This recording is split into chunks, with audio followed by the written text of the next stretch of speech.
განათლებისა და მეცნიერების სამინისტრომ ორ უმსხვილეს კომპიუტერულ კომპანიასთან მემორანდუმი გააფორმა. Intel-თან და Microsoft-თან ურთიერთთანამშრომლობის მემორანდუმს ხელი დიმიტრი შაშკინმა მოაწერა.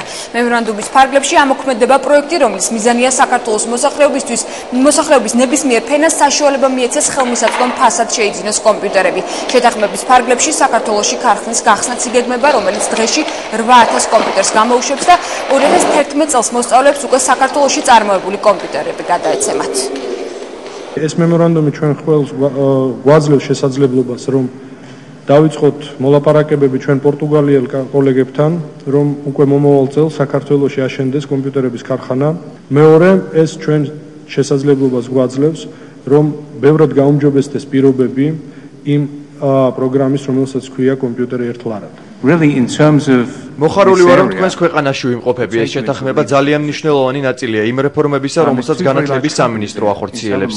Intel-ის და Microsoft-ის სიამოვნებით ვითანამშრომლებთ საქართველოსთან.